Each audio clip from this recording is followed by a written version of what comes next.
So this is first lecture of Introductory Macroeconomics in semester 2, B Honors Economics. Those who are pursuing this course from Delhi University. That means course is mainly designed from the Delhi University point of view.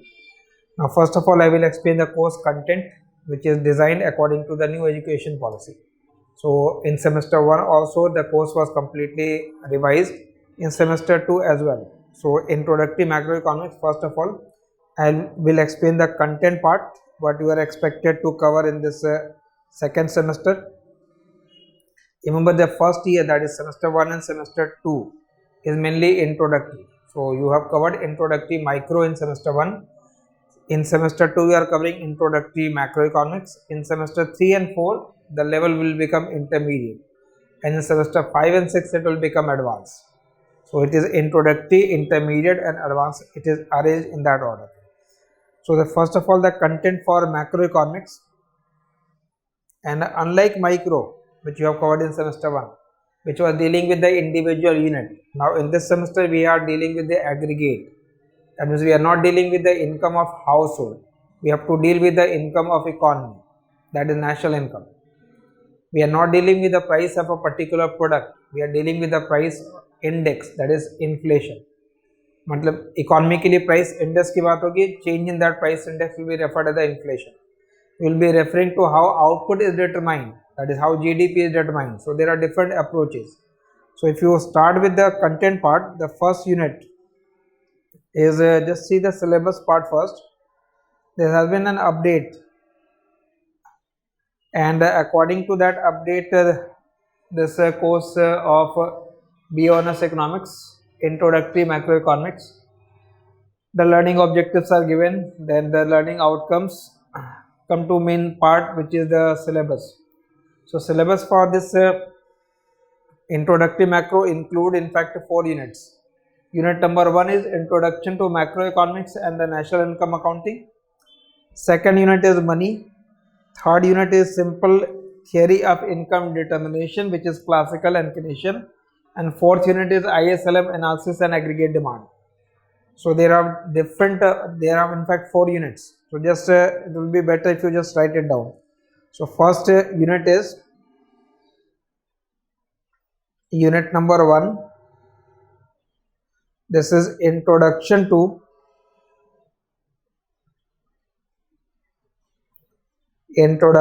Macroeconomics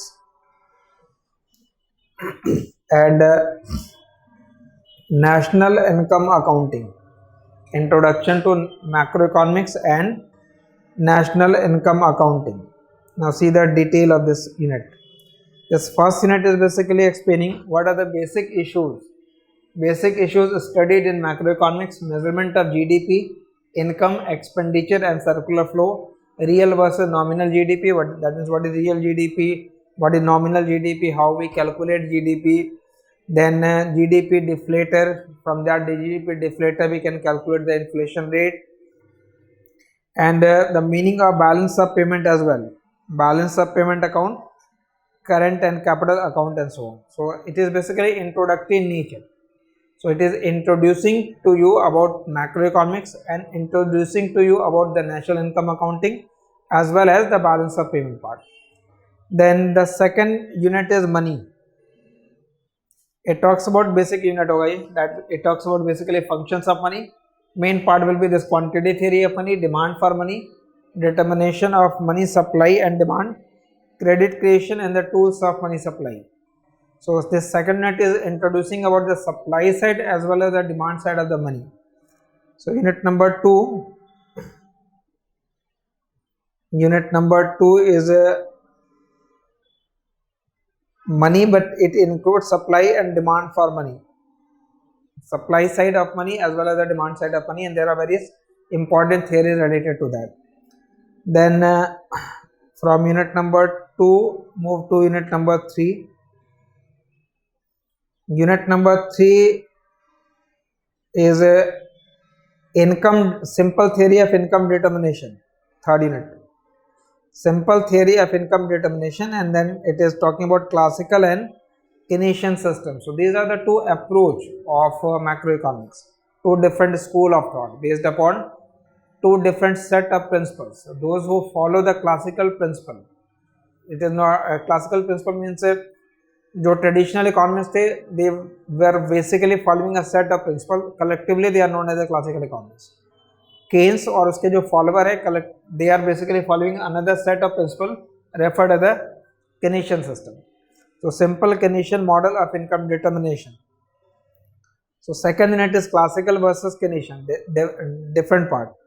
And the fourth unit and last unit will be ISLM analysis and the aggregate demand. So in that unit we will talk about the derivation of IS curve, LM curve, fiscal and monetary policy multiplier, derivation of aggregate demand and so on. You can say that unit number 3 and unit number 4 are it is related. That means उसे club करके एक साल भी पढ़ा जा सकता है. And the weightage for unit number 3 and unit number 4 will be the highest as compared to first and second unit. So third is simple theory of income determination.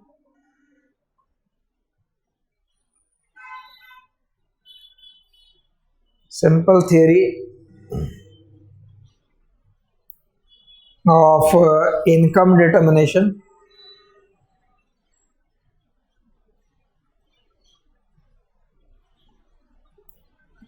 Simple theory of income determination is unit number 3 and last unit is unit number 4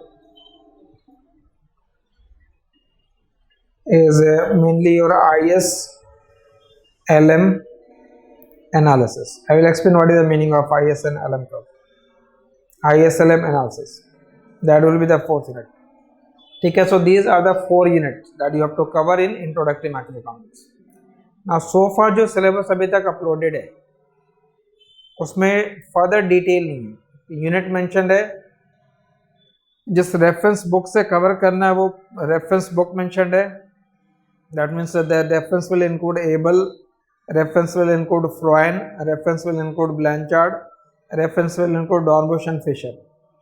but जो detail reading list होती है in the sense जिसमें chapter wise specify किया होगा कि किस unit को किस चैप्टर से कवर करना है, तो वो डिटेल अभी जस्ट अवेटेड है. But in most likelihood we know that the ISLM concept and the income determination Keynesian part will be covered from the Dornbusch. Classical concept we have to cover mainly from Freund, and the first unit, that is introduction to national income accounting and introduction to macro, you have to cover it from table. But just if there will be any change we will be updating you. So far जो content अभी तक available है, just we have to wait, but it is a wastage of time to wait for longer period just in order to get the details when you know exactly what is going to happen. That means ISLM का जो concept होगा वो आपको डॉर्बुश से refer करना होगा. Classical model का जो कंसेप्ट है वो फ्रॉयन से पढ़ना है. मनी वाले कंसेप्ट के लिए ब्लैंचार्ड का पार्ट आ जाएगा और फर्स्ट वाली यूनिट के लिए एबल वाली रीडिंग होगी. ठीक है, और जब डिटेल रीडिंग लिस्ट आ जाती है तो उस डिटेल रीडिंग लिस्ट के अंदर फिर वेटेज ये बनोगे कि यूनिट 1 का एग्जामिनेशन में कितना वेटेज होगा, यूनिट 2 का वेटेज क्या होगा, यूनिट 3 का वेटेज क्या होगा, यूनिट 4 का वेटेज क्या होगा.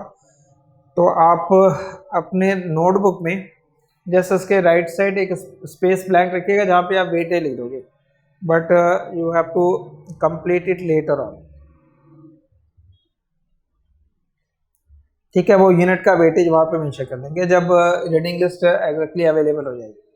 But in all probability the weightage for unit number 3 and 4 is going to be the maximum.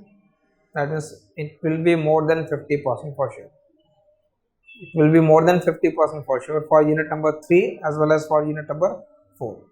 ठीक है, तो जब एग्जैक्टली अवेलेबल हो जाएगा तो सब्सिक्वेंट किसी क्लास के अंदर मैं इसको अपडेट कर दूंगा कि इसमें कौन कौन से यूनिट का वेटेज क्या है. In the absence of that, we will start with the main topic. And the main topic according to the weightage, as I said, the weightage for unit number 3 and 4 is going to be the highest. और इसको club करके अगर पढ़ेंगे तो that will be a better part. So I am just starting with unit number 3 and 4. So from next page, you can make the heading of unit number 3 and 4. I am not separating it. Club करके पढ़ेंगे तो that will be better. because both unit talks about the theory of income determination, one according to the classical, other according to the Keynesian. So in this first class I will be just introducing you about the classical concept and the Keynesian concept. So unit 3 and 4 is the heading. We are dividing this macroeconomics mainly into two parts. One approach is referred as classical approach or classical economics. They follow certain set of principles. So what are those set of principles? I will be listing them. So what are the different set of principles followed by the classical economists?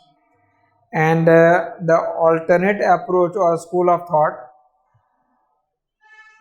is Keynesian, those who follow the Keynesian argument. So classical and Keynesian, you can say that macroeconomics is divided basically into two parts, classical economics and the Keynesian economics. Time frame में अगर आप इसको पढ़े तो जो 1936 से पहले great depression से पहले की जो इकोनॉमिक्स थी, they were dominated by basically the classical principle. The drawback of that classical was pointed out by Keynes, and Keynes provided the alternate description of the economy. So their follower is basically known as the Keynesian. Nowadays जो recent economists हैं, some follow the classical but they have modified the classical. They will be known as the post-classical or neoclassical. Some follow the Keynesian but they have modified Keynesian. So they are called post-Keynesian or neo-Keynesian. Clear? That means classical concept was existing prior to Great Depression. After that 1936 onwards Keynesian argument came. Then the classical defended themselves by modifying their own argument, and that will be known as the neoclassical.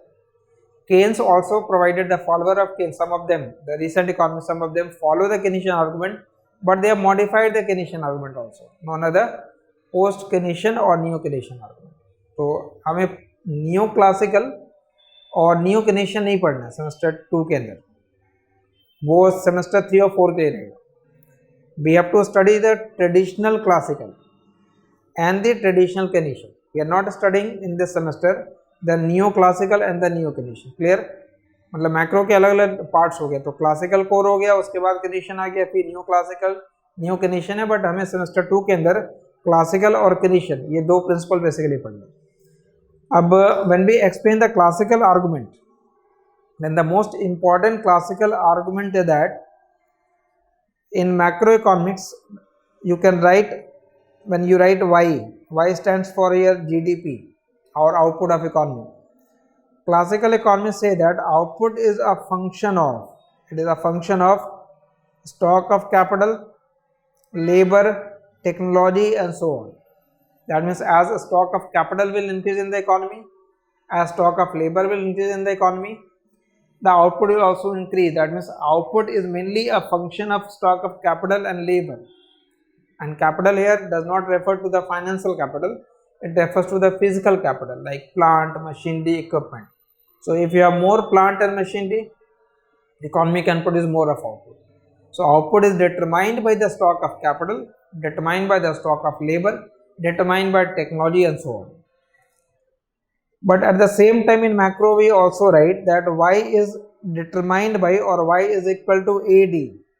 An aggregate demand means demand for goods in the economy. So y is equal to AD, that means when demand will increase, in response to more demand there will be more production and there will be more output. In response of more demand there will be more production and there will be more output. Economy में अगर goods का demand ज़्यादा होगा तो उसके response में firm will be producing more of the goods and therefore GDP of the economy will be more. अब ये दो जो equation लिखे जाए दोनों ही अपनी जगह सही है. रिमेंबर क्लासिकल और Keynesian जब आप पढ़ रहे हैं तो इस तरीके से नहीं पढ़ना है कि कौन सा सही है कौन सा गलत है. बोथ आर करेक्ट बट दोनों का पर्सपेक्टिव अलग अलग है. One is explaining economy from the long run point of view, other is explaining economy from the short run point of view. एक लॉन्ग रन के लिए एक्सप्लेन कर रहा है और एक शॉर्ट रन के लिए एक्सप्लेन करता है. तो long run description is basically the classical economics. When we explain classical remember it is long run description of economy, and when it is a Keynesian, it is short run description of economy. I will just give an example. If I say GDP of India is more in 2023 as compared to 1947, independence के समय जो GDP था उसके compare में 2023 का GDP higher है. And if I say what could be the reason, you will say, okay, over a period of time we have more plant and machinery, we have set up many factories, labor force has increased, technology has improved, therefore economy is able to produce more of output. That is correct. At the same time, when I say that the GDP of the economy of 2022-23 is less as compared to GDP of the previous year 2020-21, 2020-21 के compare में 22-23 का GDP अगर कम हो गया तो obviously the stock of machinery, labour force, that has not decreased.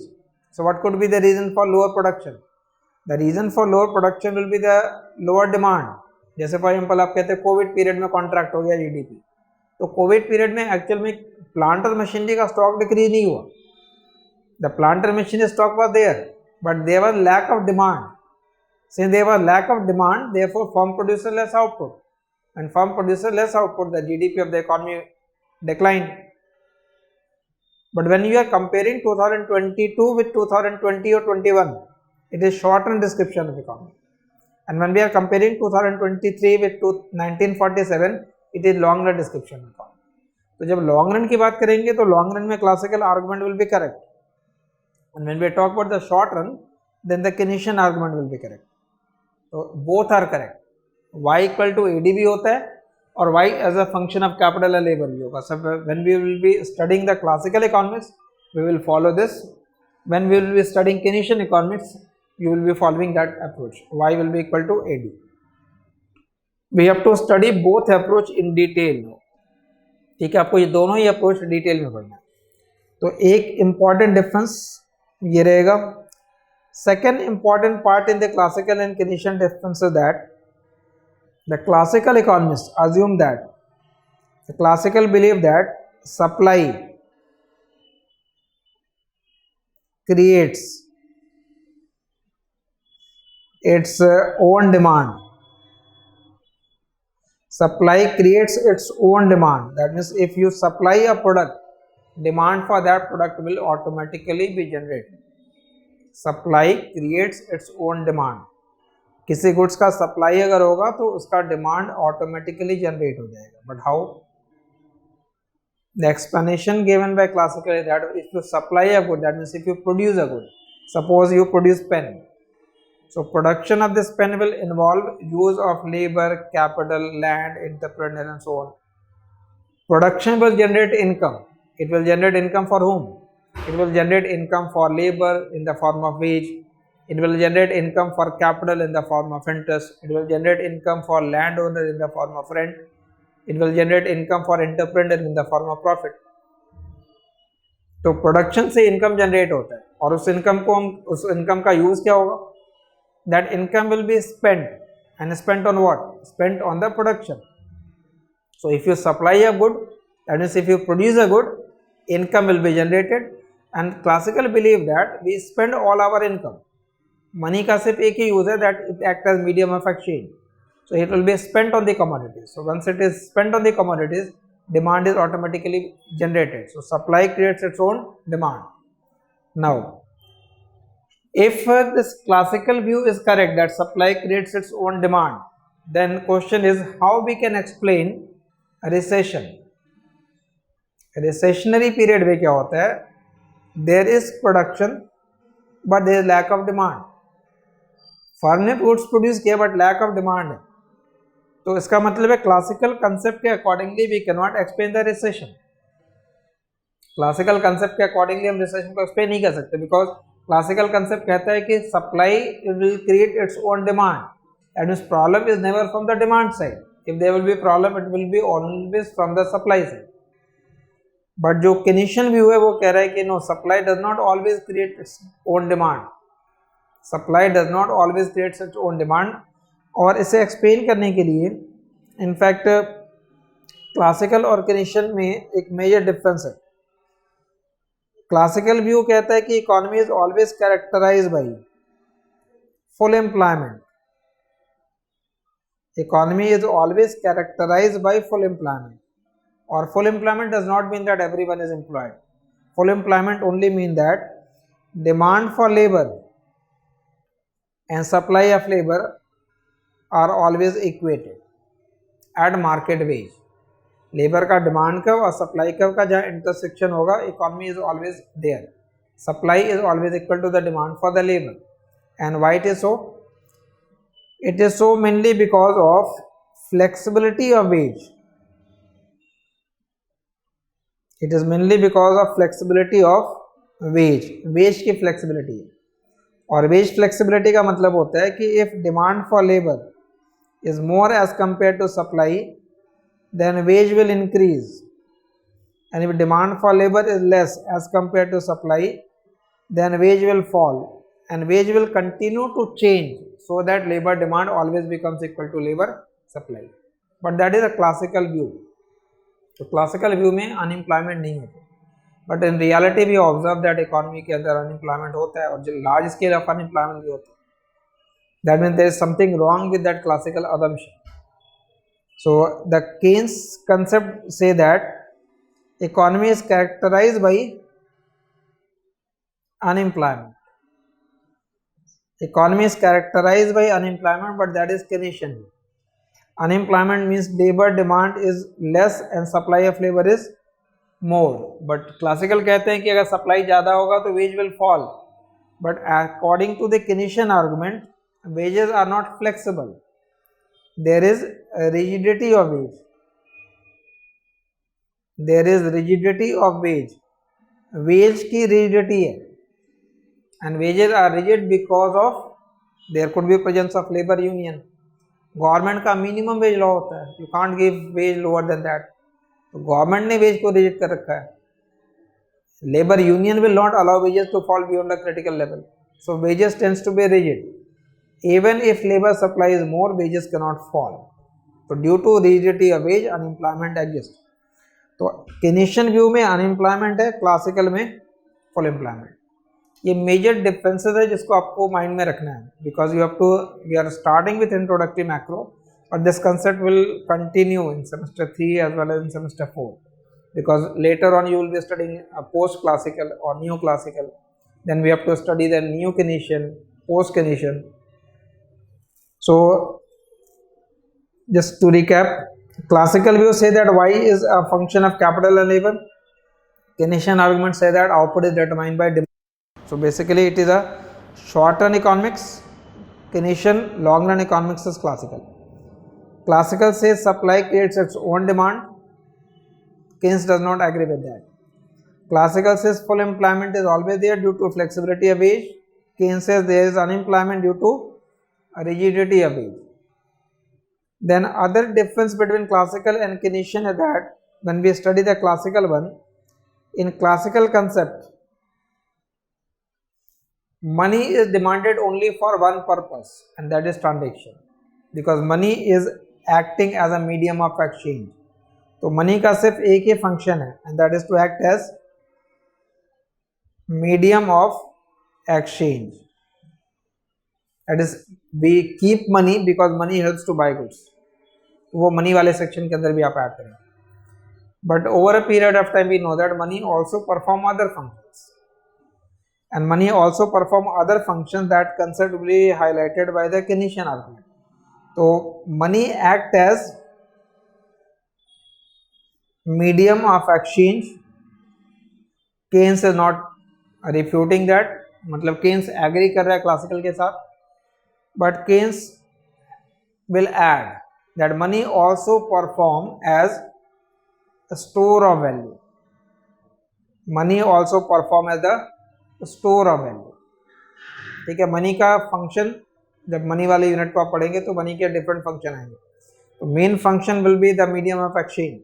But if you say that the only role of money is to act as medium of exchange, that means we keep money only for transaction purpose. तो जब कभी हमारे पास money आएगा तो हम money को transaction purpose के लिए यूज करेंगे, मतलब उसको स्पेंड करेंगे. बट Keynesian view कहता है कि money is not only being used only for the transaction purpose, it is also used for the speculative purpose. Sometimes we do not spend money, sometimes we prefer to hold cash. Why we prefer to hold cash sometimes? Because money also acts as a store of value. जैसे for example let us say after COVID-19 pandemic बहुत सारे consumption हमारे deferred हो गए, but why we deferred consumption? But consumption defer करने का मतलब हो कि हमने कैश अपने पास होल्ड कर लिया. रिसेशन पीरियड में भी यही होता है. We do not spend our money, we prefer to hold cash. But why we prefer to keep cash? That point will be explain in detail by the Keynesian approach. तो money के अलग अलग function है, but classical view के accordingly money act as only as medium of exchange. Stage of money demand की बात होगी तो demand for money will include only one part, that is money demanded for transaction purpose. But when we talk in the Keynesian version, that demand for money will be for transaction purpose as well as for speculative purpose. That will be a new content altogether used by the Keynesian. तो जब Keynesian concept explain होगा in detail, then we will come to know what is the meaning of speculative demand for money. That means sometimes we prefer to keep cash rather than interest earning bond. You can relate it with the share market. हमारे पास जो money या wealth होता है वो हम transaction करने के लिए अपने पास कैश रखते हैं. एक्स्ट्रा का सरप्लस वेल्थ होता है तो उसे इन्वेस्ट करते हैं, बट इन्वेस्ट करते हैं in order to get some return.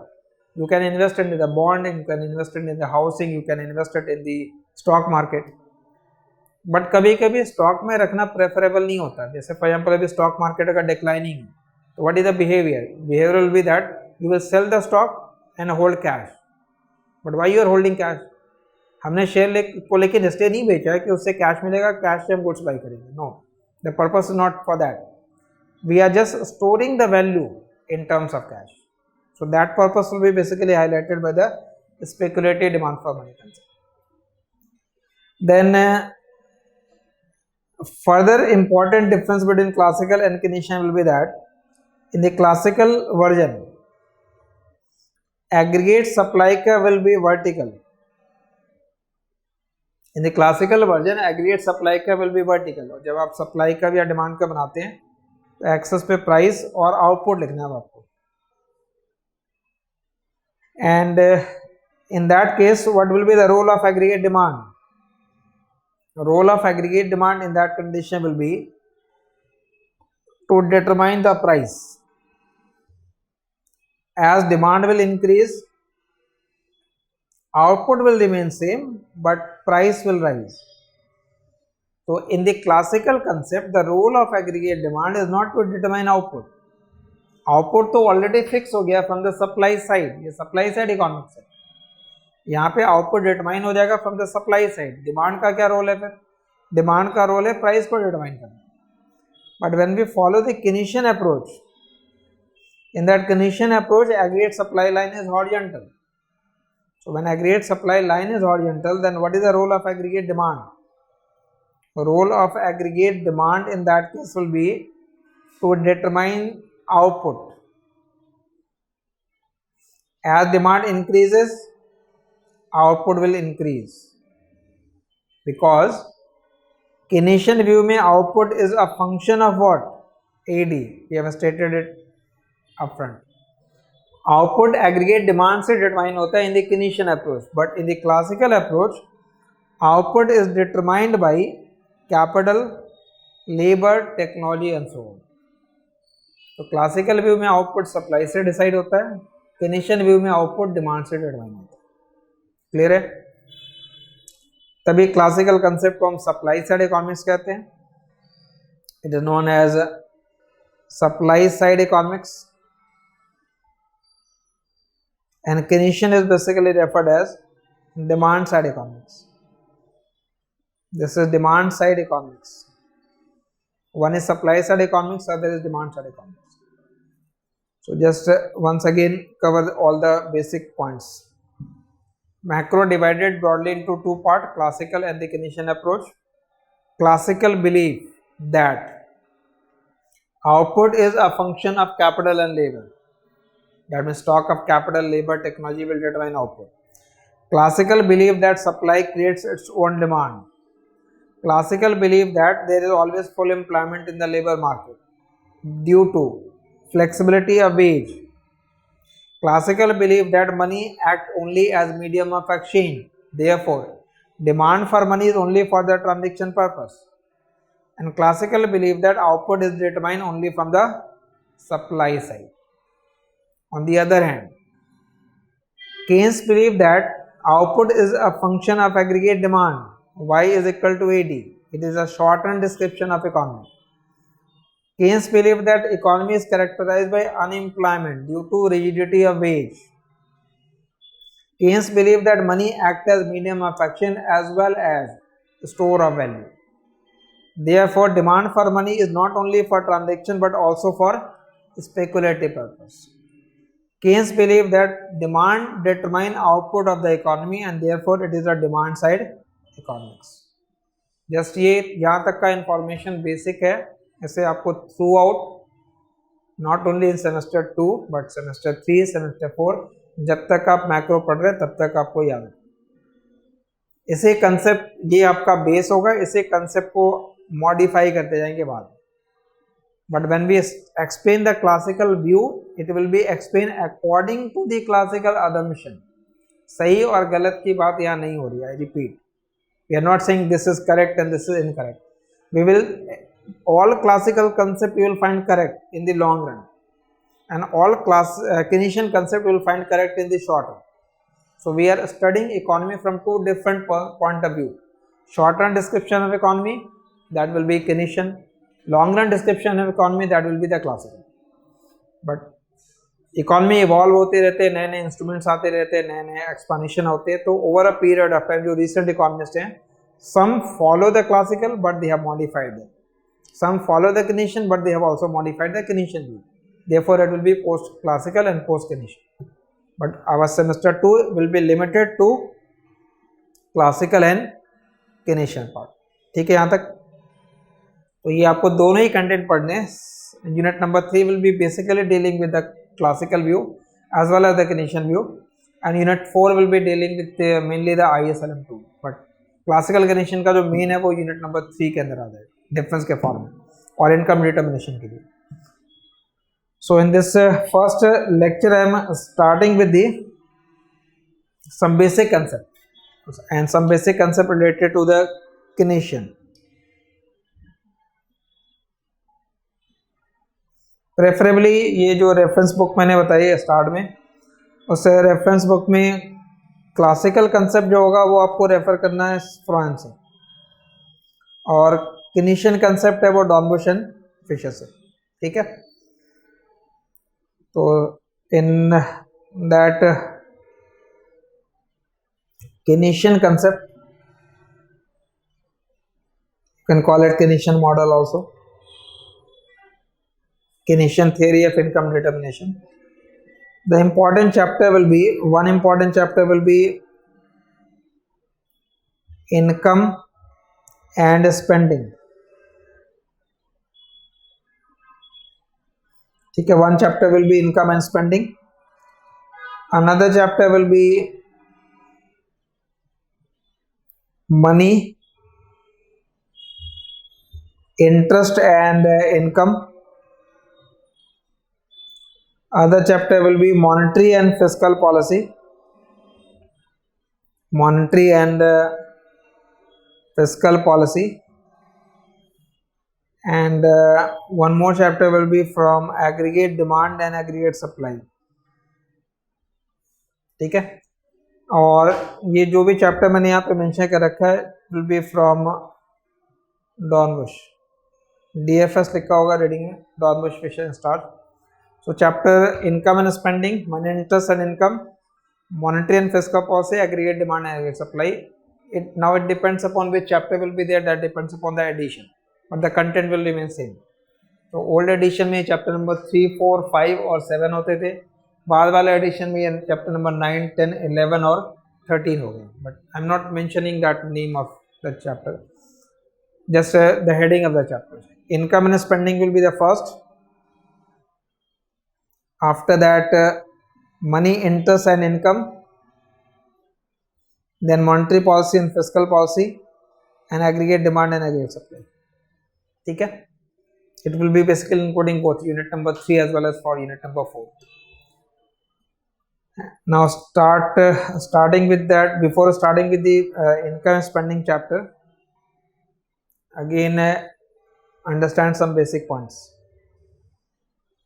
Since in macroeconomics we are explaining the economy as a whole, so economy as a whole will be in equilibrium when goods market, money market and the labor market all are in equilibrium together. तो economy के अलग अलग market है, like goods market, you can call it product market also, then money market,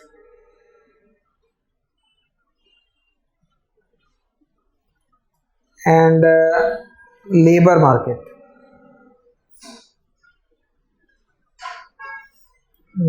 Goods market, money market and labor market.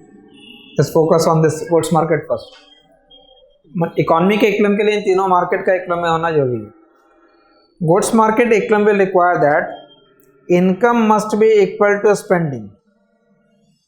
Goods market equilibrium will require that income must be equal to spending. Income और spending की equality होनी चाहिए. आप कहो कि goods market का equilibrium तो तब होना चाहिए जब गुड्स का डिमांड और गुड्स का सप्लाई बराबर हो. करेक्ट, और ये इक्वेशन भी यही कह रहा है. गुड्स का डिमांड, बट मैक्रो इकोनॉमी में जब हम स्पेंडिंग की बात करते हैं तो that means we are talking about the aggregate demand, aggregate spending which include consumption spending, which include investment spending, which include government spending, which may also include net export for open economy. और income के लिए जब लिखना होगा तो y लिखेंगे. But आप बोलोगे कि ठीक है आपने y equal to AD लिखा है, that means you are following which approach? The approach is obviously recognition one, because classical में तो y is a function of capital and labor है, और यहाँ लिख रहे हैं y equal to AD है. So this is basically the Keynesian approach that we are going to follow. Income और स्पेंडिंग की इक्वालिटी होती है. इनकम का पहला लेटर आई, स्पेंडिंग का पहला लेटर एस. तो whenever in macro economics I will write I S curve, then I stands for income, S for spending. Income spending equality will be plotted by I S curve. So along the I S curve goods market will be in equilibrium. Along the I S curve product market or goods market will be in equilibrium. So that point will be explained in unit number 4 in terms of the IS curve first. How to derive that curve, what is the slope of that curve, when that curve will shift and so on, the more detail. But just remember when we say IS curve, it represents goods market equilibrium and it is equality of income and spending. Don't confuse with investment and selling only. It is income and spending. So goods market equilibrium will be income and spending. Then when we move from goods market to the money market equilibrium will require that money demand must be equal to money supply. Money demand must be equal to money supply.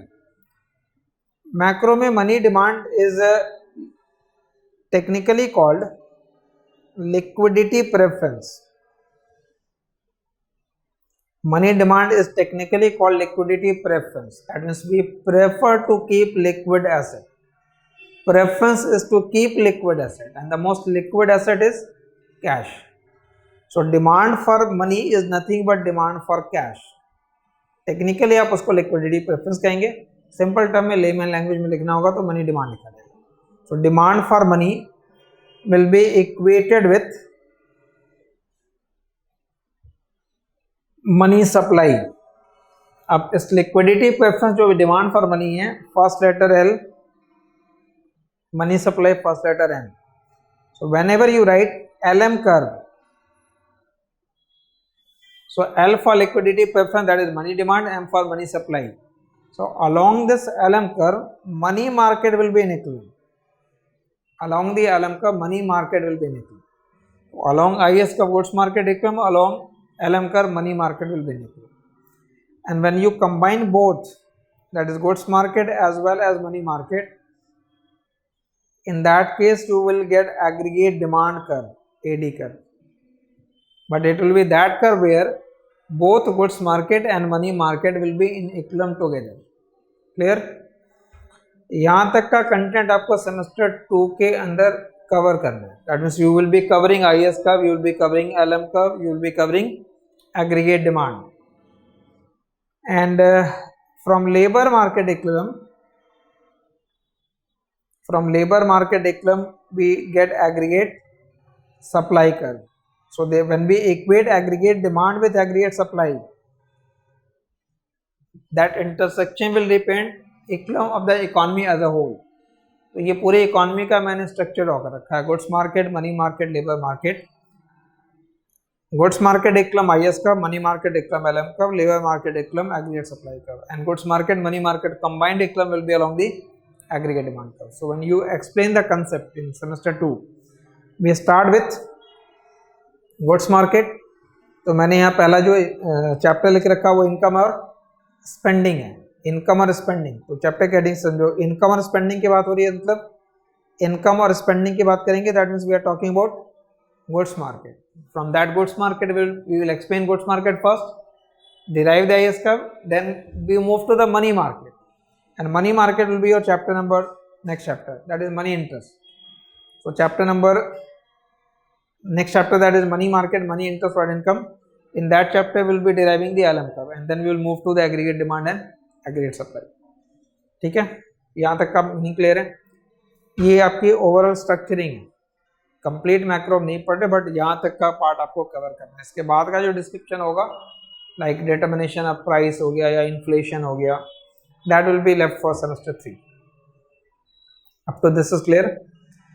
So now in this class, just ignore that labor market, ignore money market also, just focus on goods market. सिर्फ goods market के ऊपर focus करना.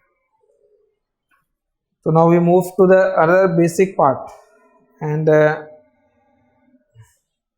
we are talking about the goods market. You can make the chapter heading is income and spending. Income and spending. Income and spending. So income and spending is basically talking about the goods market equilibrium. Few basic things first.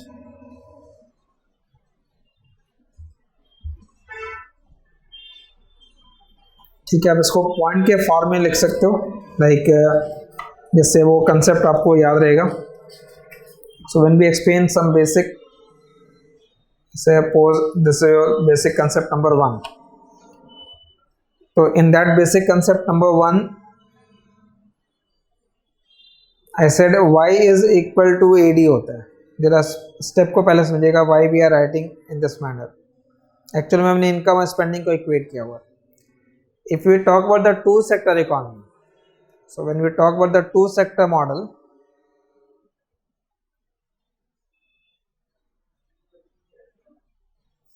in that two sector, one sector will be the household, other sector will be firm. Household one sector, firm second sector. Ignoring government, ignoring external sector. No export, no import, no tax, no transfer, no government expenditure. Just household and firm. Actually what happens that household provide factor of production to firm.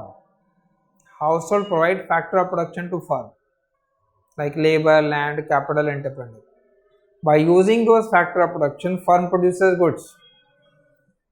But in exchange for the factor services, firm will make factor payment. So that factor payment is made to the household. Firm will make factor payment in the form of wages, rent, interest. तो अगर आप economy के सारे veg, rent, interest, profit को add कर लेते हैं तो इकोनॉमी का इनकम हो जाता है. मतलब all income is earned bye household, because household is owner of all factor of production. So all income will be automatically earned by the household.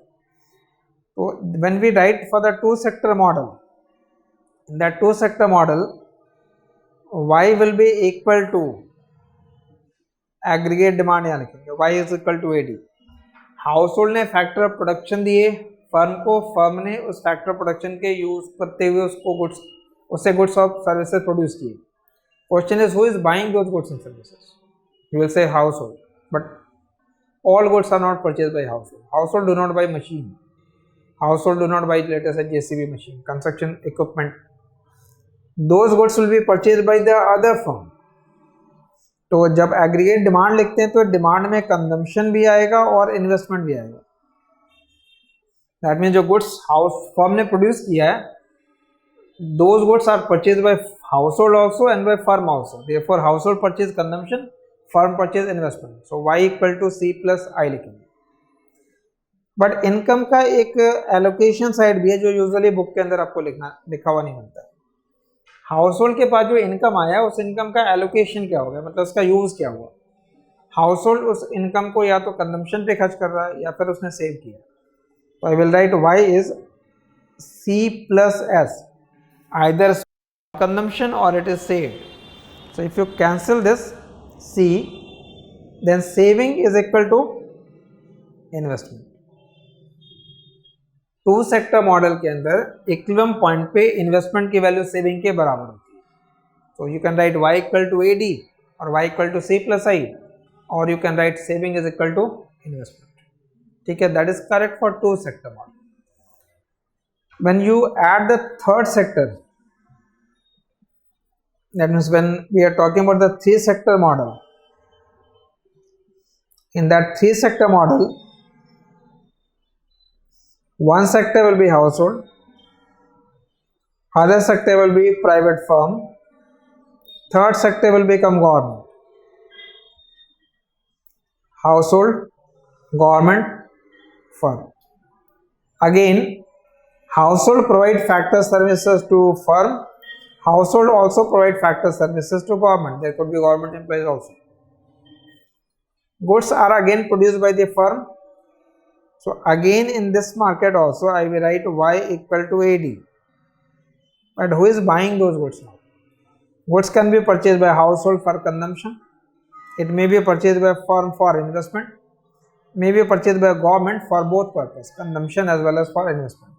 तो y equal to C plus I plus G हो गया। Government expenditure अब add हो गया।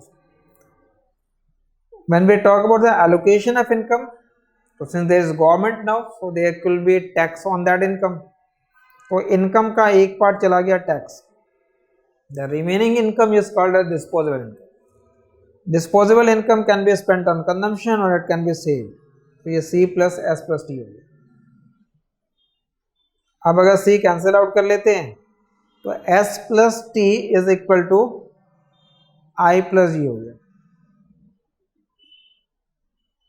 S plus T equal to I plus G. What was earlier equation?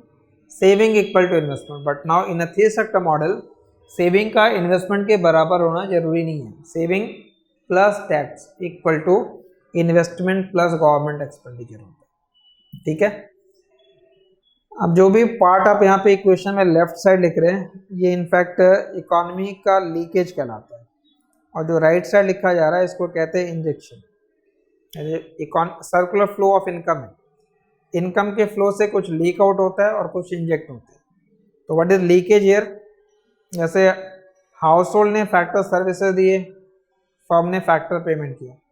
अगर house hold सारा money खर्च कर दे तो मनी वापस फर्म के पास चला जाता है, बट हाउस होल्ड ने क्या किया, अब इंटायर मनी को खर्च नहीं किया, उसने एक पार्ट सेव कर लिया, तो सेविंग के फॉर्म में लीकेज हो गया। बट वो सेविंग एक्चुअल में जो सेवर होता है वो लेंडर होता है। तो सेविंग या तो हमने उससे बॉन्ड बाई किया या बैंक में रखा, वो मनी फिर वापस चैनलाइज होकर के फर्म के पास गया to make investment. So the same money will be injected back into the system by the firm in the form of investment.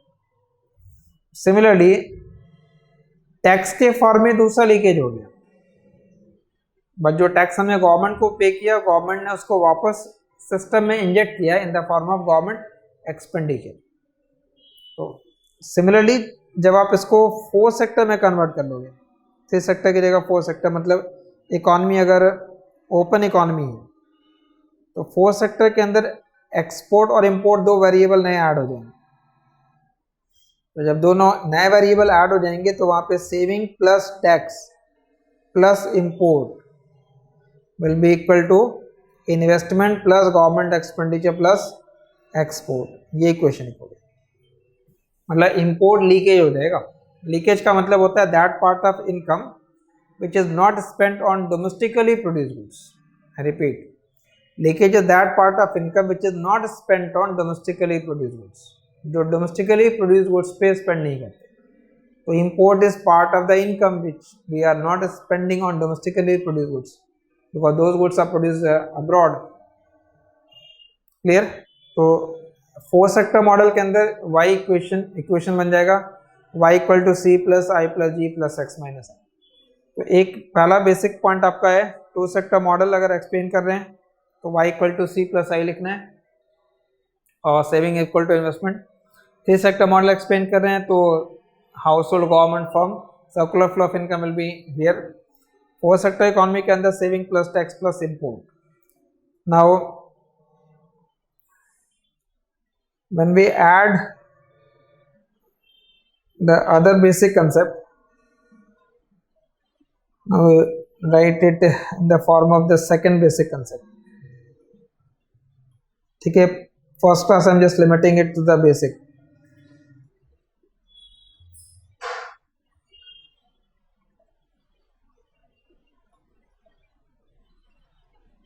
Second, देखो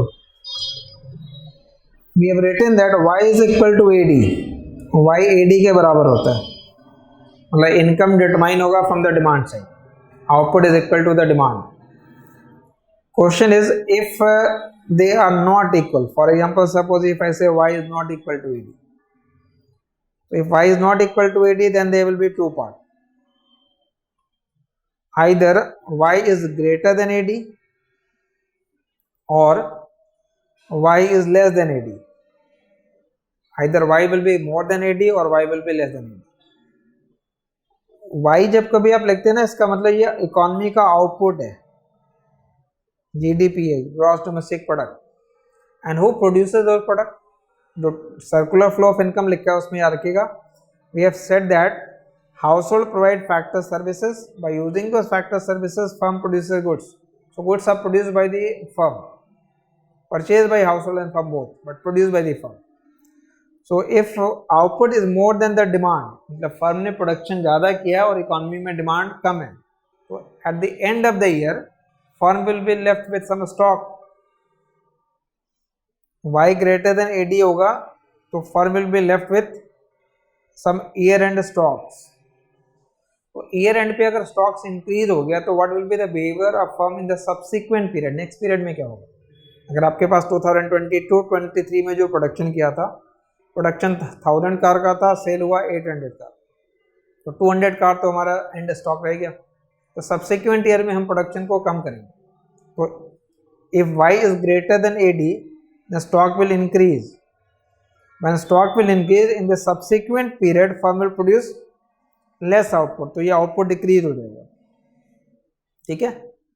और ऑल्टरनेट केस में y से ज़्यादा अगर डिमांड है, in that condition year and का जो stock है वो डिक्रीज होगा and therefore firm will produce more output in the subsequent year. मतलब आउटपुट तब तक चेंज होता रहेगा जब तक वो एग्रीगेट डिमांड के बराबर नहीं होगा. y output will continue to change so that it becomes equal to the aggregate demand. AD will not change so that it becomes equal to y. Y will change so that it becomes equal to aggregate demand. Because basically we are following the Keynesian model. और Keynesian model में output is determined from the demand side.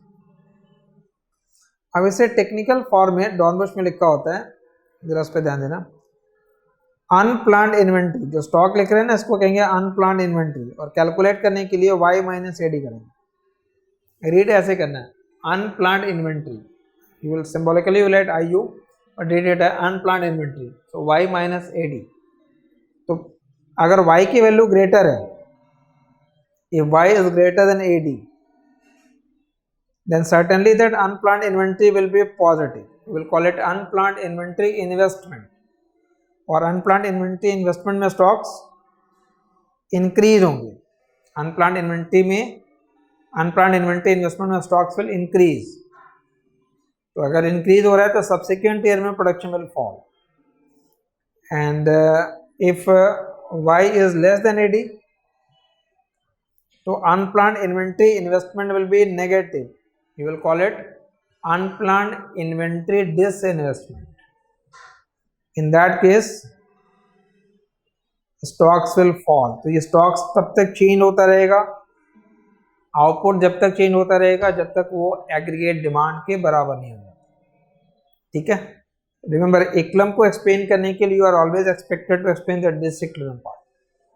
अगर y AD के बराबर नहीं है then what will happen, how it will become equal to AD, you must know that mechanism.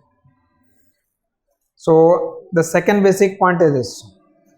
Now come to the third basic point, and that third basic point is all about when we say income is equal to spending. हमने लिखा है income की जो value है वो spending के बराबर है. The question is which spending we are referring to. Is it spending by domestic resident or is it spending on domestic good? Both sound similar. I repeat, is it spending by domestic resident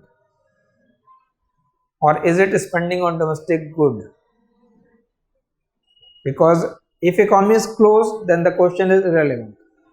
close economy के अंदर जो भी domestic resident की spending होगी वो domestic good के ऊपर ही होगी.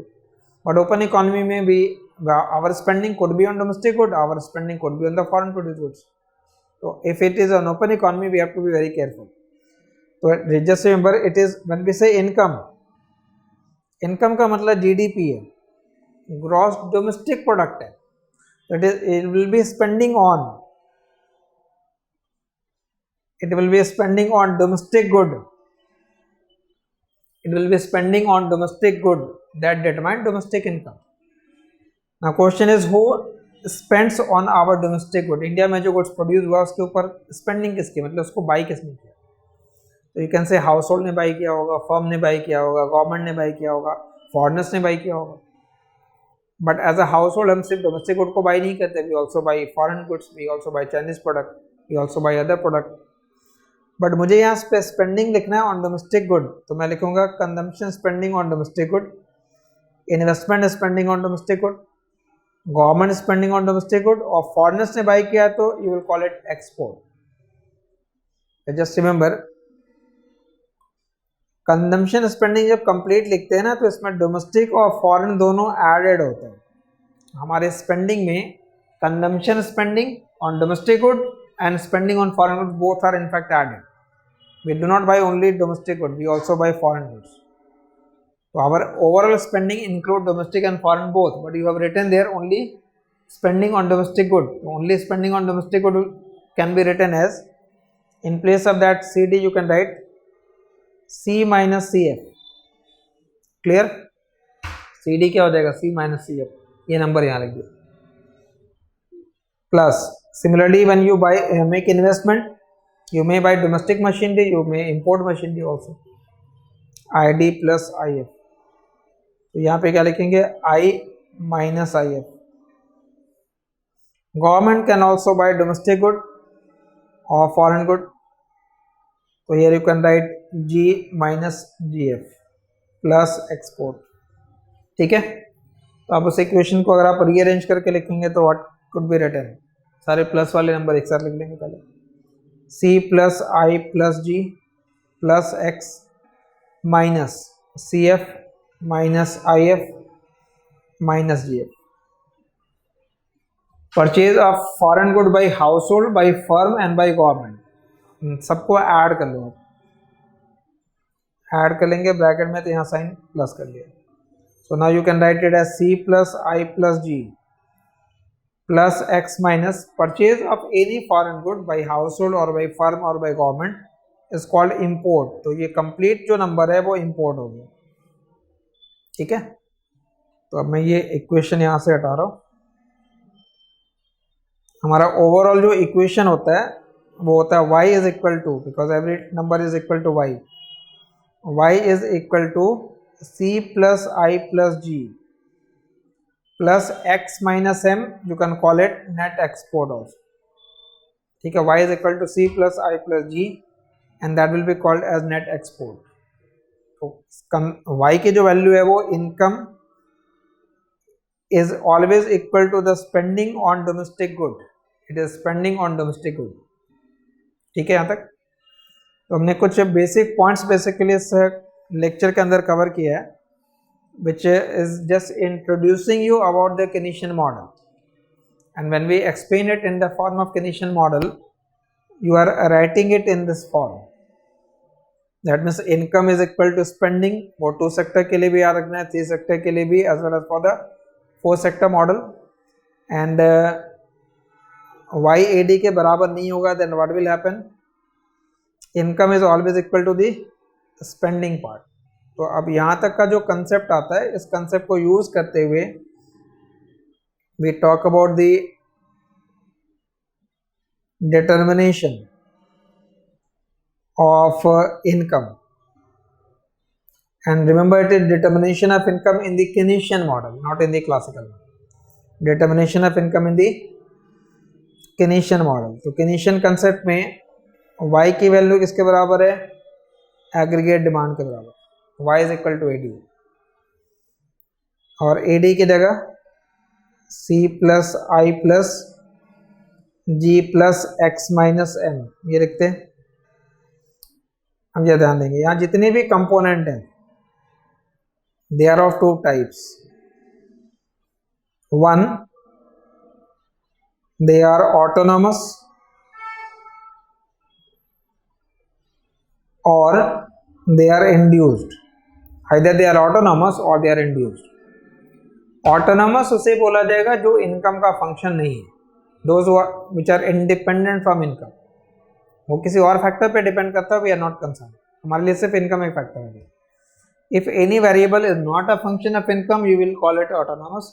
If it depends upon income, you will call it induced. So autonomous are independent from income. Independent from income, and induced depends on income. Induced depends upon income. I will give an example.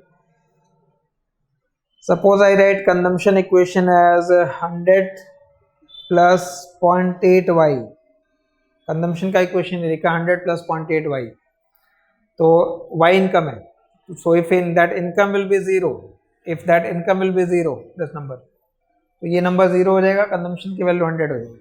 तो अगर income 0 होगा तो consumption 100 है. That means that consumption of 100 does not depend upon income. You will call it autonomous. And this 0.8y depends upon income. Income 100 होगा तो 80 होगा, income 200 है तो 160 होगा, एंड सो ऑन. इससे जनरल टर्म में आप ऐसे लिखोगे. ऑटोनॉमस के लिए सी बार, जहाँ जहाँ बार लाइन लगाएंगे उसको रीड करना ऑटोनॉमस. एक सी बार लिखा है ऑटोनॉमस कंजम्पशन, आई बार लिखा है ऑटोनॉमस इन्वेस्टमेंट, जी बार लिखा है autonomous government expenditure, T bar लिखा है ऑटोनॉमस टैक्स. प्लस 0.8 की जगह लिखा है स्मॉल सी, और स्मॉल सी को पढ़ना है marginal propensity to consume. I repeat, marginal propensity to consume. And what is marginal? Marginal is change. So change in consumption due to change in income, and this number will always be in fraction. That means it will be always between 0 and 1. तो जब कभी consumption का equation लिखना होगा, consumption के लिए वो लिखा जाए.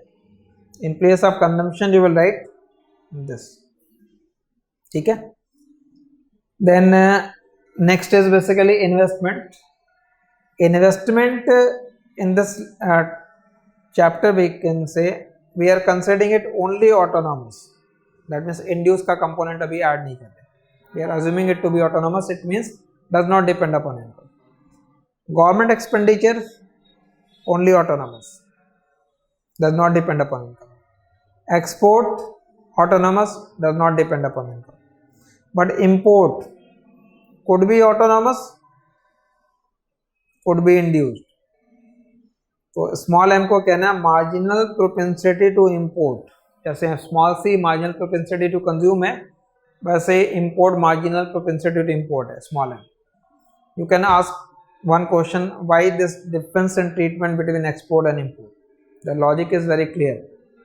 We are referring to basically one particular economy. Suppose हम इंडियन इकोनॉमी का मैक्रो इकोनॉमिक्स पढ़ रहे हैं, तो यहाँ पे जो इनकम है ये इंडियन इकोनॉमी का इनकम होगा, इसको डिटरमाइन करना है स्पेंडिंग से. तो as income rises we spend more. तो इंडिया में इनकम अगर बढ़ेगी तो स्पेंडिंग बढ़ेगी, बट वो स्पेंडिंग डोमेस्टिक और फॉरेन दोनों पे बढ़ती है. जो इनकम इंक्रीज होगा तो हमारी स्पेंडिंग डोमेस्टिक और फॉरेन दोनों पे बढ़ेगी. बट अगर फॉरेन गुड्स हम बाई करेंगे तो वो इम्पोर्ट हो गया, मतलब but that means import depends upon our income. But जो product we are purchasing from the foreign countries that will be the import. तो देयर उनके लिए वो एक्सपोर्ट हो गया. So we can indirectly say that export of foreign country depends upon our income. Similarly, our export will depend upon their income. तो export भी income का function होता है, but it is function of income of the foreign countries, not for the domestic economy. तो C, I, G, X और M. एक factor आपको इसमें ऐड ये करना है कि if we are referring to the, suppose अगर क्वेश्चन क्लोज इकोनॉमी के लिए भी है, but it refers to the government sector. तो जब कभी किसी क्वेश्चन में गवर्नमेंट सेक्टर का प्रेजेंस हो, गवर्नमेंट सेक्टर का अगर प्रेजेंस होगा तो 3 वेरिएबल ऐड हो जाएंगे उसमें. One will be government expenditure, जिसको जी से डिपेंड किया और ऑटोनोमस माना है. Second will be tax, but tax can be autonomous और इंड्यूस. ऑटोनोमस हो गया तो टी बार लिख दीजिएगा, इंड्यूस है तो स्मॉल टी बार लिख दीजिएगा. जैसे कुछ टैक्सेस इनकम का फंक्शन नहीं होते, लाइक वेल्थ टैक्स हो गया, अदर टैक्सेस हो गए, वो इनकम के फंक्शन नहीं है. प्रॉपर्टी टैक्स हो गया, वो इनकम का फंक्शन नहीं है. And the third variable that we have to consider is the transfers. Transfers like इसको are, old age pension, unemployment benefits, scholarship and so on. इस ट्रांसफर को भी ऑटोनोमस मान रहे हैं, मतलब आर से डिनोट किया. अब टैक्स अगर प्रेजेंट होता है ना, तो हमारा जो इनकम है और डिस्पोजेबल इनकम है उसमें फर्क हो जाता है. अगर टैक्स नहीं देने हैं तो जो भी इनकम हमने अर्न किया वो सारा हमारा डिस्पोजल पे है. But if we have to pay tax then our disposable income is different. So how to calculate disposable income? Income minus tax, और ट्रांसफर मिल रहा है तो ऐड कर दें. और ये किसके डिस्पोजल पे होता है? This is at the disposal of the household, and household will spend it either on consumption or household can save it. The consumption is basically a function of disposable income, not a function of income. इसलिए जब आप यहाँ consumption का equation लिखते हैं तो properly यहाँ पे क्या होना चाहिए? YD होना चाहिए rather than Y. ठीक है, कंजम्पशन डिस्पोजेबल इनकम का फंक्शन होता है, वो इनकम का फंक्शन नहीं होता. ठीक है, यहाँ तक. अब कोई न्यू वेरिएबल को मैं ऐड नहीं कर रहा. सपोज जो भी वेरिएबल यहाँ लिखा है इन सबको मैंने एक जगह यहाँ लिख दिया. कंजम्पशन के लिए क्या माना? C bar plus small C by D. ठीक है, कंजम्पशन की वैल्यू ये मानी. Investment only autonomous, government expenditure only autonomous, export autonomous, import autonomous and induced both, tax autonomous and induced both, transfer autonomous, और disposable income है income minus tax plus transfer. ठीक है, suppose question paper में ये numerical number given नहीं है. These are the numbers given, and question says find equilibrium level of income. So the question says find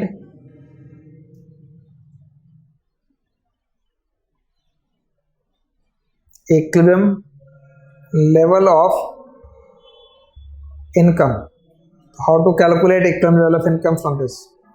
आपको equilibrium level of income calculate करना है. जो बेसिक कंसेप्ट आपने अभी तक सीखा है उसमें कहा equilibrium income will be that income where y is equal to AD, income equal to spending. Aggregate demand की जगह C plus I plus G plus X minus N कर दिया। कंजम्पशन की जगह क्या लिखेंगे आप, जैसे जैसे फंक्शन गिवन है वो कॉपी करते जाना है। कंजम्पशन की जगह लिखा गया C bar plus small C by D, ये हो गया in place of consumption. Investment आ गया I bar, government expenditure G bar, export X bar और import M bar plus small M Y. ठीक है, जो वैल्यू गिवन थी वो वैल्यू वहाँ पे एज इट इज लिख दीजिएगा। न्यूमेरिकल नंबर होगा तो न्यूमेरिकल नंबर के साथ लिखते जाएंगे। इसको एक्सपेंड कर लीजिएगा। C bar plus small C, disposable income की जगह क्या लिखेंगे, Y minus T plus R in place of that Y D. Income minus tax plus transfer plus investment plus government expenditure plus export minus import.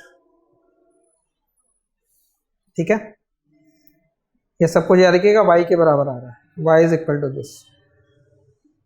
इसको expand कर लो आप, small C Y minus small C T plus small C R, R autonomous है, plus I plus G plus X minus M.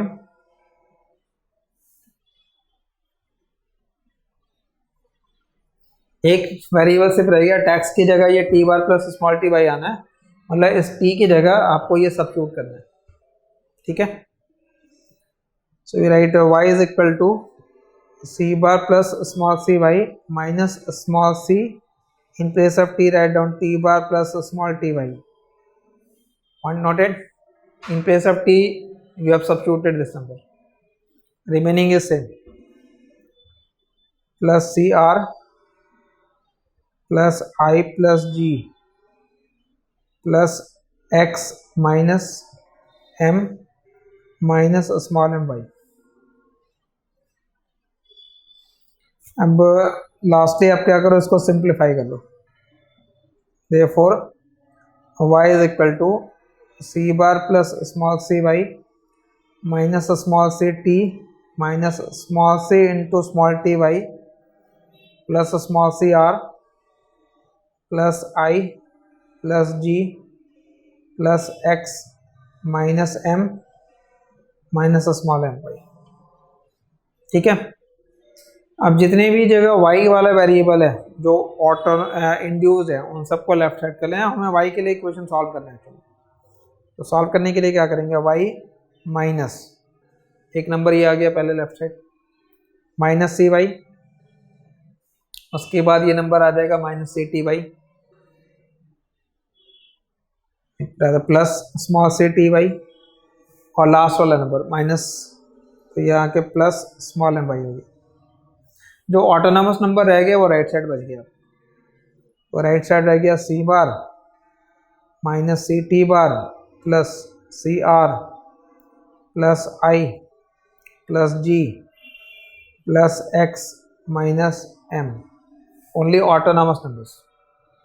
ठीक है, इसको y के लिए सॉल्व करना है, लेफ्ट साइड से y कॉमन ले लेंगे। Take y common, 1 minus C plus small C T plus M is equal to C bar minus C T bar plus C R plus I plus G plus X minus M. Therefore y is equal to, यहां से solve कर दें। ठीक है, equal to करने के बाद क्या आ जाएगा, C bar minus C T bar plus C R plus I plus G plus X minus M divided by 1 minus C plus C T plus M. ठीक है, तो अगर आपसे ये फंक्शन गिवन था और equilibrium level of income calculate करने को कहा जाए, then this is your equilibrium level of income. Equilibrium level of income ये आ गया। अब आपको ये फॉर्मूला, एक्चुअल में ये बेसिकली फॉर्मूले का डेरिवेशन किया, अब इसकी जरूरत पेपर के अंदर नहीं पड़ेगी बिकॉज फॉर्मूले का डेरिवेशन वगैरह नहीं पूछते। वहाँ कोई न्यूमेरिकल नंबर गिवन होगा, अब न्यूमेरिकल नंबर अगर गिवन है तो उसका फर्स्ट पार्ट होगा calculate equilibrium level of income, किसी भी क्वेश्चन का होना है। Equilibrium level of income calculate करने के लिए आपको डायरेक्टली आप चाहो तो ये फॉर्मूला यूज कर लो, but for that purpose you must have to learn it y equal to what, C bar minus C T bar plus C R plus I plus G plus X minus M upon 1 minus C plus C T plus M. Denominator में जितने भी number हैं वो सारे fraction वाले हैं, small C small T small M. Numerator में जितने नंबर हैं वो सारे ऑटोनोमस वाले, जहाँ बाहर का साइन लगा होगा। तो आप इस इक्वेशन को बेसिकली क्या कर सकते हो, यूज कर सकते हो in order to calculate economic of income. अब इसके बाद के जो सब पार्ट्स बेसिकली क्वेश्चन में फॉलो हो जाते हैं वो ये होता है कि अगर इन्वेस्टमेंट चेंज हो गया, मान लो मैं कह रहा हूँ इन्वेस्टमेंट चेंजेस बाय 100, तो इनकम में कितने का चेंज आएगा। तो आप कहोगे इन्वेस्टमेंट 100 से चेंज हो गया, तो ये पूरा न्यूमिनेटर 100 से चेंज हो गया, उसको डिवाइड कर देंगे इस नंबर से, तो that will be the overall change. तो how to write it, you can write it as change in income। तो change in income due to change in investment क्या होगा, पूरे न्यूमिनेटर में चेंज हुआ डेल्टा आई का, डिवाइड हो गया इससे।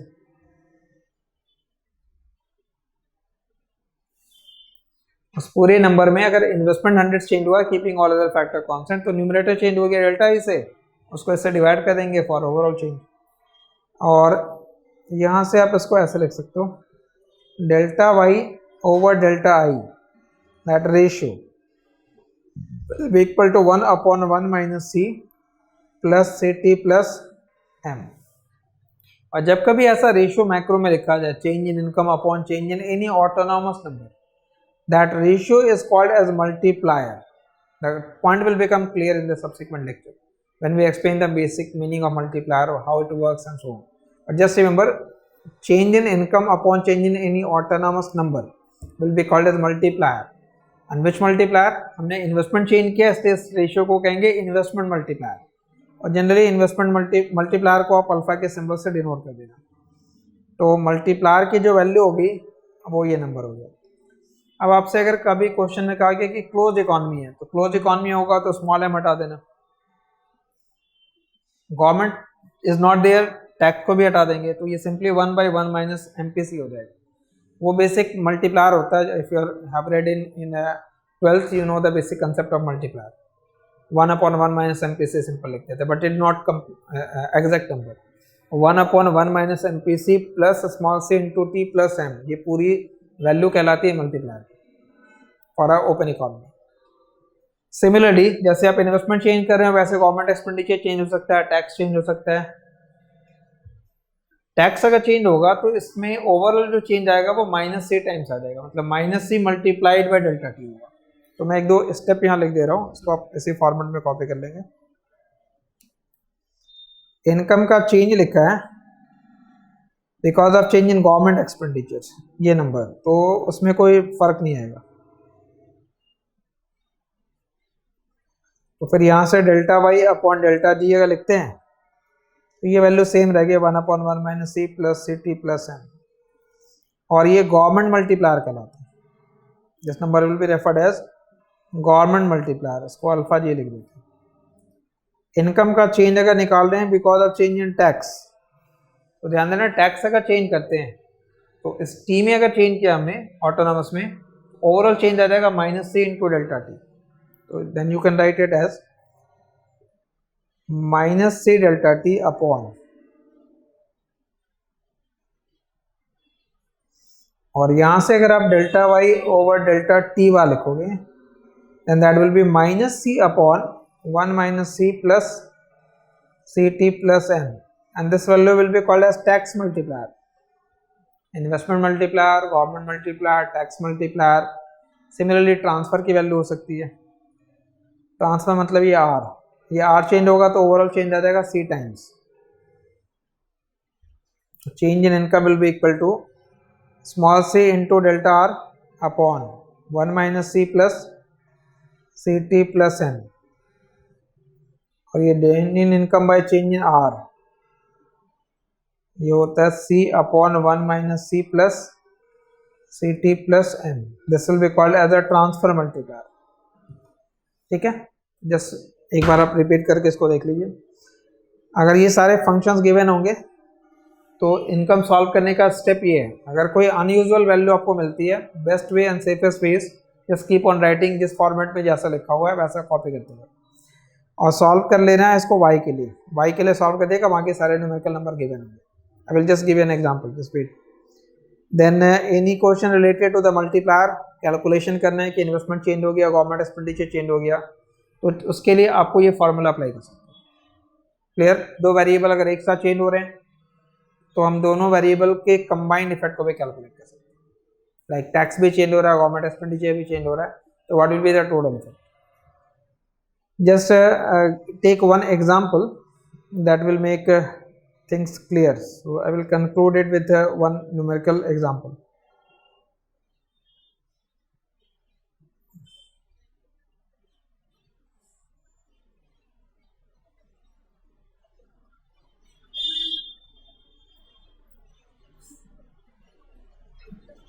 Let's try to one numerical example.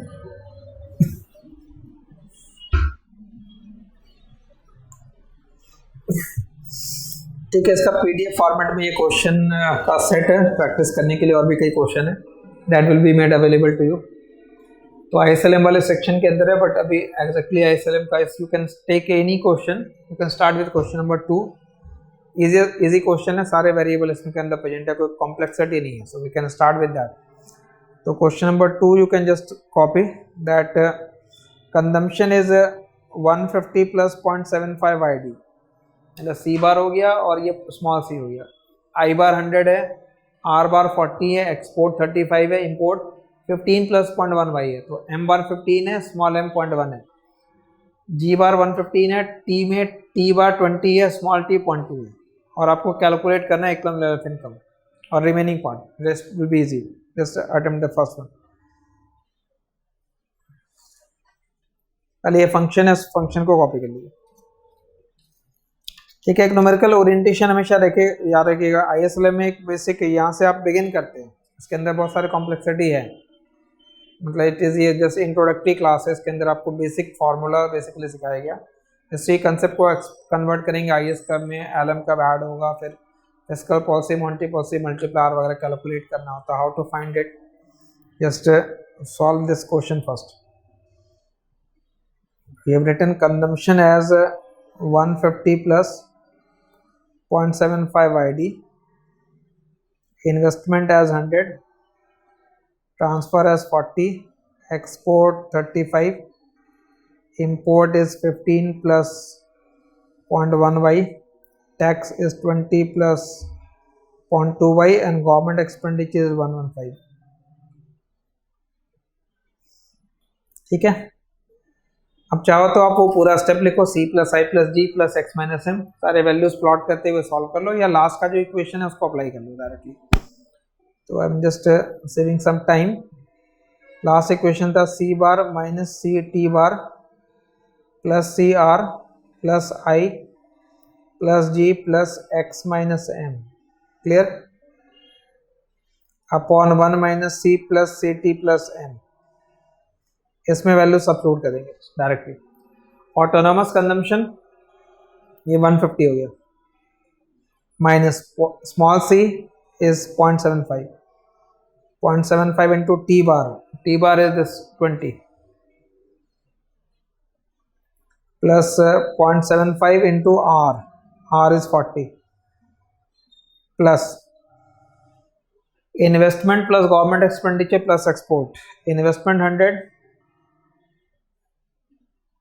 Government expenditure 115 और एक्सपोर्ट 35 माइनस इंपोर्ट 15,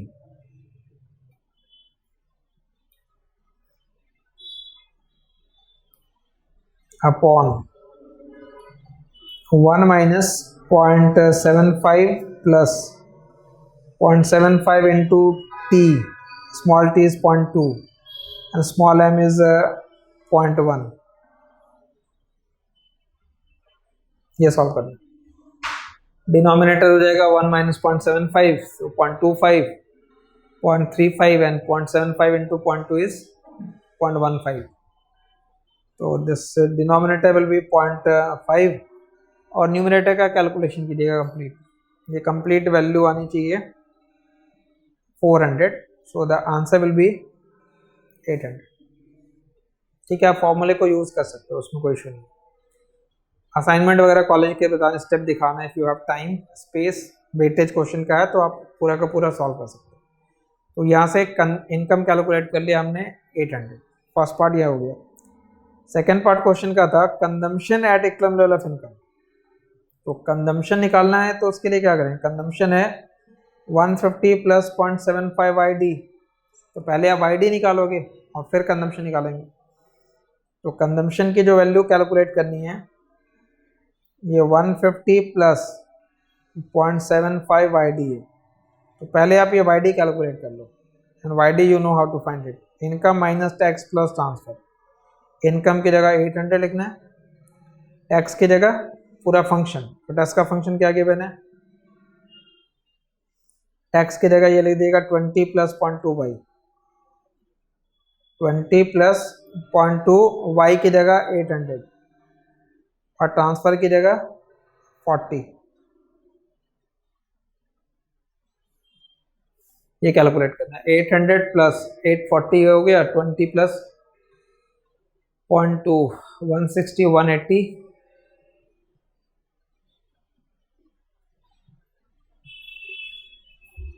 20 प्लस 160 180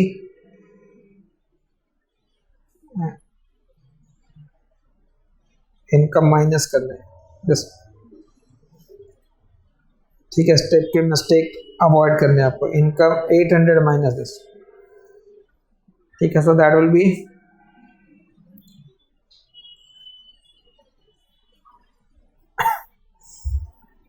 तो 160 180 220 220 आपने माइनस कर दिया।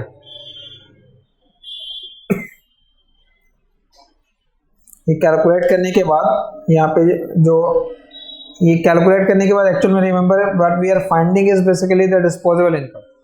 हमने जो कैलकुलेट किया वो डिस्पोजेबल इनकम, और डिस्पोजेबल इनकम की वैल्यू को आपको यहाँ सब्स्टिट्यूट करना है इस YD में। यहाँ पे YD में सब्स्टिट्यूट करेंगे तो कंजम्पशन की वैल्यू आएगी। कंजम्पशन की जो वैल्यू आएगी वो डिस्पोजेबल इनकम की वैल्यू को सब्स्टिट्यूट करने के बाद। Consumption is not a function of income, it is a function of disposable income. वो डिस्पोजेबल इनकम का फंक्शन है।